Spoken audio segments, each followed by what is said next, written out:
When most people think about fighting fires, trucks, hoses, and water come to mind. But with forest fires, a control line is used as the primary method of suppression. A control line includes all constructed and natural barriers and treated edges used to control a fire. A handline is a type of control line where all fuels are removed, exposing the mineral soil. Handline construction is the primary method for controlling a forest fire. The success of an initial attack is based on how well the handline is located and constructed so that the fire cannot cross it. One basic rule for fighting fires is to fight aggressively but provide for safety first. When responding to a forest fire, you must first be properly clothed in personal protective equipment such as lightweight Nomex clothing, helmet with shroud and goggles, leather gloves, boots, and if your agency requires, a fire shelter. When arriving on scene, first identify escape routes and safety zones. The escape route is going to be the control line that's been created. Back to this as a staging point. If it becomes unsafe past this area, we'll all progress out to 171. An escape route leads to a safety zone. A safety zone is an area void of flammable materials where firefighters can go and be safe from a wildfire. Recently burned areas, parking lots, water bodies, and ball fields can be safety zones. However, the area must be large enough to keep firefighters a distance of 4 times the flame height from any flammable materials. The next step is to appraise the overall fire situation and determine appropriate control actions. Take into account how the fire is currently reacting and how it will react. Identify safety issues and values at risk. I'm on scene. Incident size at this time, it is approximately 4 acres, repeat 4 acres in size. It is uncontained. Best access for you is off Route 171 coming in on that access road flagged in red. Weather conditions, it's been dry for this past week. This process is called size up and must be ongoing until the fire is fully extinguished. Go around the flanks of the fire as quickly and safely as possible, or inspect it from a vantage point. If the fire is rapidly moving, don't go around the head of it. Radio check, test. Test.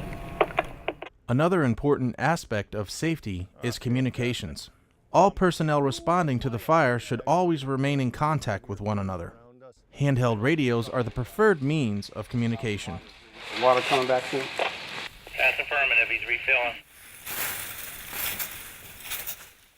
The purpose of constructing the handline is to cut off the fire's fuel supply by clearing flammable materials that allow the fire to spread, usually leaves, twigs, and a thin layer of humus. Sometimes thick duff is encountered, especially in pine and hemlock stands.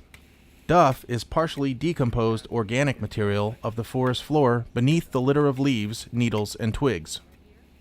It sometimes consists of a thick mat of tough fibrous roots and is capable of carrying fire. Putting water on a deep burning fire may appear to knock it down, but the smoldering duff below may cause it to rekindle. The use of a handline is superior to using water alone to stop the spread of fire, especially during drought conditions. I'm just going to take a walk around and see if I can find any better control for you on that north side. Determining the location of the handline is very important. Always anchor the handline to a barrier or other control line. Barriers can be natural or man-made. Examples include trails, roads, streams, rocks, or old burns. When deciding on where to construct a handline, fuels, weather, and topography must be considered. Take advantage of man-made or natural barriers and make them part of the line. Make the handline as short and straight as possible.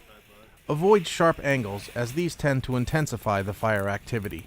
Avoid high-hazard fuels such as mountain laurel and logging slash, leaving them outside the handline when possible. Once the handline is located, construction can begin. One way to construct a hand line is called the progressive method, where crew members using different tools advance together without changing relative positions in line. Allow enough clearance in between to provide safe working space for each member. The first crew member should have a cutting tool. A chainsaw is the most efficient. Trees, brush, and logs should be removed only as wide as the hand line. Normally, live trees greater than 4 inches do not need to be cut.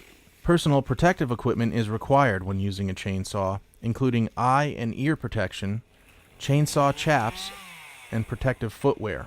When cutting saplings, make horizontal cuts as close to the ground as possible to avoid leaving sharp edges. Cut down snags and low branches that overhang the line as soon as possible to avoid the spread of fire. Scatter all the cut brush, branches, and logs outside the hand line. However, if this material is partially burned, place it inside the line. A backpack pump is used to knock down flames, allowing crew members using hand tools to work directly on the fire's edge. As the other crew members follow behind the pump, they use scraping tools and rakes to expose the mineral soil. All flammable materials must be removed in a strip wide enough to prevent the spread of the fire.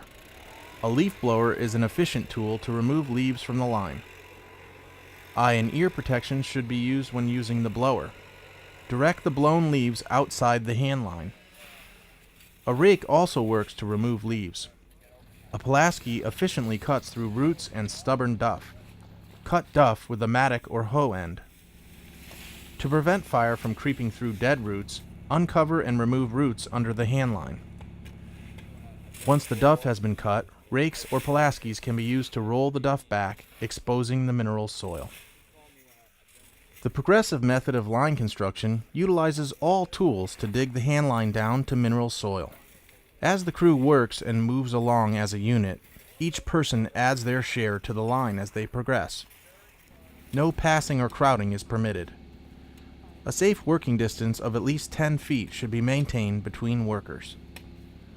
A recommended lineup might be flagger, sawyer, swamper or brush thrower, leaf blower, backpack pump, Pulaski, scraping tools, and rakes.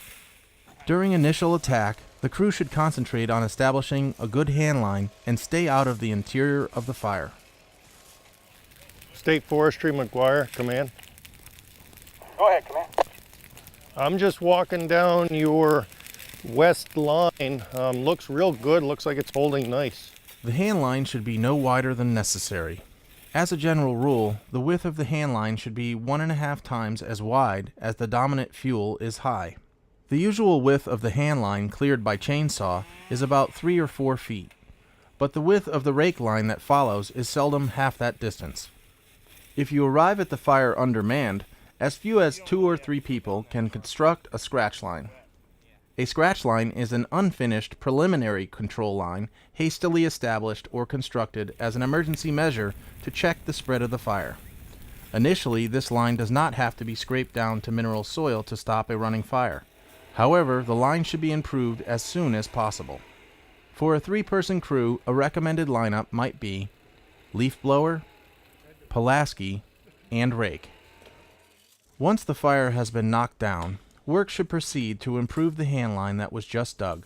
The idea is to secure and hold the line by vigilantly patrolling to prevent any slopovers, suppress any spot fires, and extinguish any overlooked hotspots close to the line. Only after a good hand line has been established should the crews begin mop-up along the edges. During mop-up, available water should be used to ensure that the fire will be contained. I want to do an after-action review because we can always improve on our abilities to fight fire. What went right, what didn't go so well, and what can we do to do better? We'll start with you. When we flanked it and hooked around the top, it got a little hot, so if we had more backpack pumps, it would have helped tremendously. I would concur. Remember, get the hand line down to mineral soil.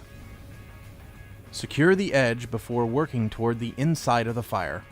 And, most important, fight fire aggressively, but provide for safety first. Our forests are a precious resource, So, to keep them clean, remove all flagging and trash before you clear the scene. For more information, contact the Connecticut Department of Energy and Environmental Protection's Forestry Division.